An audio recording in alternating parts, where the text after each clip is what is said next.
to Calcutta, because Dr. Kunal Sarkar, some of the figures for Bengal, pure numbers are very high in terms of positivity rate. But again, in the last couple of days, some signs that maybe those numbers are plateauing. And again, very few hospitalizations.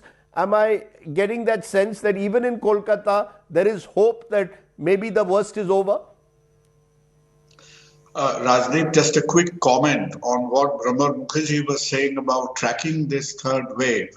And the first comment is that, it's a different ball game altogether, because tracking the disease is getting dissociated from test numbers. And that, to a large extent, as Dr. Pandit said, has been kind of legitimized by what ICMR issued as the guidelines yesterday. A lot of it is justified. So even we are in the habit of throwing at ourselves the R numbers, etc.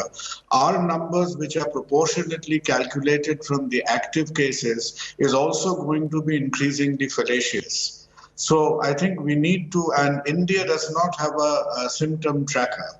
So if you don't have a symptom tracker and you're only depending on counting cases, tracking this game is going to be very difficult. Now, Bengal started up with heroic positivity rates. Calcutta started up thanks to our leniency during Durga Puja, during Christmas, etc. Honestly, I think our positivity rate sometime a couple of weeks ago was well in excess of 50%. I think only Goa has done better. At some stage, Goa had recorded 60% positivity rate. So we were perilously high. And I think that is coming down. Our hospitalization rate has stayed around, for the first few days, around 5%. Now it is down to around 3%. And we do get a sense in the private hospital that the clamor for hospital beds are on the way down. Definitely it is. But Bengal finds itself cloaked in another controversy, which is testing. Because you may be aware of the fact that our young and energetic MP Abhishek Banerjee has launched a scheme in his constituency, and by ramping up testing, he has got his positivity rate down from 25% to about 2%.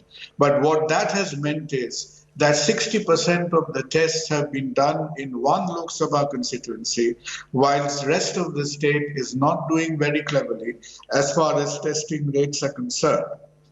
So I have a feeling, I would agree with what Pramod Mukherjee said, that probably within a week we expect Kolkata to peak, but it would be peaking at a dangerously high positivity rate. So it's like balancing at the end of a precipice. Let's see where we go.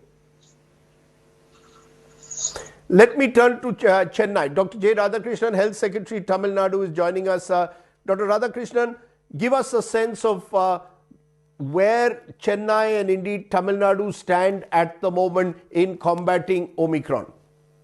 Just like the other states which you have mentioned, probably just next to them, we are also going up, and it's roughly around 17,000 odd cases, 11% positivity, but fairly high positivity in Chennai, Chengalpet, which are surrounding 3 districts.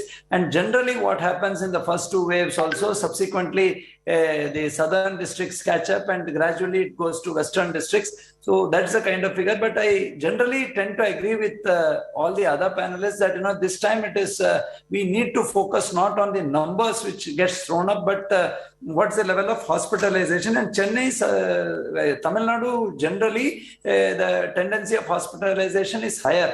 So we have roughly around 11% of the active cases getting hospitalized, but the ICU cases so far has been only 1. Unlike the Delta peak, which had, almost 25% kind of overall hospitalization, and ICU cases are also quite high. So we are, but a bit concerned because, we also have still remnants of Delta throwing up. If you look at all the ICU, suppose if you have 75 people in ICU, majority of them are Delta cases. Whereas I agree with the other people's point also that whoever is coming with S gene dropout, which eventually turns out to be whatever sample we sent for whole genomic sequencing as Omicron, they too have come with very, very mild kind of symptoms and not with complication, except that when everybody becomes, incidentally, COVID also becomes Omicron positive, there is a general tendency of, some level of mortality is there. So it will start giving a picture that in Omicron also deaths have increased, because they will be coming to a hospital for some other issue, but they become positive. So we are worried that Pongal leave is coming, whatever best we try and do, it is really travel will increase, and we have the number of activities associated with Bengal. We have been telling people that instead of analyzing that the virus is misbehaving, mutating, and all, we need to that we have started in the last 1 month. By the month of December itself, everybody had written off everything, and we have started misbehaving. So, despite our best interest, the fish markets, the main trading center, it is more symbolic, all the standard operating procedures. So, we have to really do it. Otherwise, we'll definitely, considering the kind of thing is that you made an important point, Mr. You made an important point.